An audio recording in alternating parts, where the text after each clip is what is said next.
যেহেতু হঠাৎ করে এটা আরোপিত হয়েছে আমাদের উপরে, এটা হঠাৎ করে আমাদের উপর আরোপিত হয়েছে, সো আমরা সাথে সাথেই আমাদের সকল অংশীজন, আমাদের গার্মেন্ট সেক্টরের ক্রেতা, আমাদের বিমান, সিভিল এভিয়েশন, বাণিজ্য মন্ত্রণালয় এবং সকলকে নিয়ে আমি গতকাল নিজে মিটিং করেছি। ইনশাল্লাহ এটাতে কোনো সমস্যা আমরা বোধ করছি না। আমরা আমাদের নিজস্ব সক্ষমতায়, আমাদের জন্য প্রতিযোগিতার সক্ষমতায় কোনো ঘাটতি না পড়ে এবং আমাদের রপ্তানির ক্ষেত্রে যোগাযোগের জন্য কোনো ঘাটতি না পড়ে, সেই ক্ষেত্রে আমরা সকল ব্যবস্থা নিচ্ছি। আমরা আশা করি ইনশাল্লাহ আমরা এটা উঠতে পারবো। ব্যবস্থাটা কি, যে ধরনের ব্যবস্থা নিচ্ছেন ফলে এটা না? সকল ব্যবস্থা তো আমি আপনার সাথে এই মুহূর্তে শেয়ার করবো না।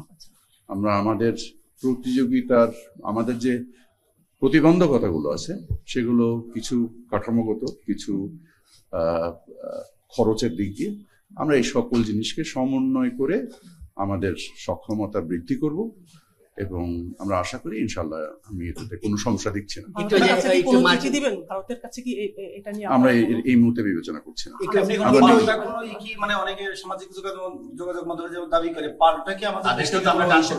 সেটা আমার বিষয়। আমার বিষয় হচ্ছে বাণিজ্যিক সক্ষমতা। আমি বাণিজ্যকে কিভাবে অন্তর্ভুক্তিমূলক এবং এটার যেহেতু প্রতিযোগীমূলক কিভাবে করতে পারি, আমি সেটার মধ্যে নির্দিষ্ট থাকি এবং আমি সেখানেই নিজেকে নিয়োজিত রাখতে পারি।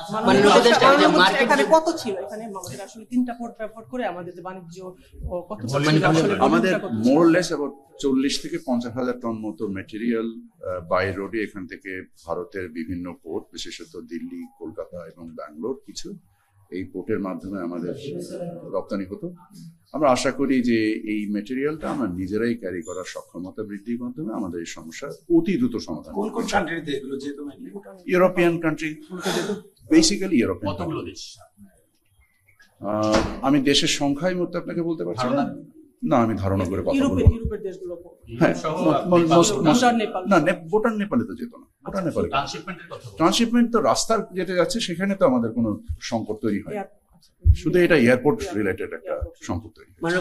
মার্কিন যুক্তরাষ্ট্রের ওই নতুন আরেকটা খবর আছে যেটা নিয়ে বাংলাদেশের জন্য উদ্বেগ ছিল, নতুন খবরের ব্যাপারে একটু প্রতিক্রিয়া চাই। Alhamdulillah, very good. I think this is going to create some kind of certainty. আমাদের বাণিজ্যের মধ্যে কিছু একটা স্থিরতা দেখা দিবে।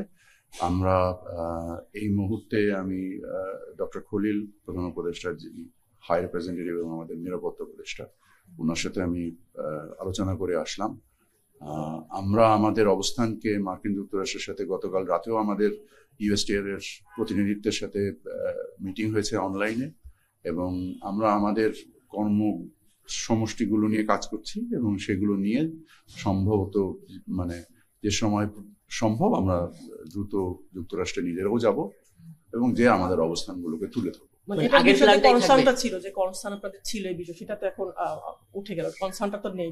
এটা তো যেহেতু সাময়িক একটা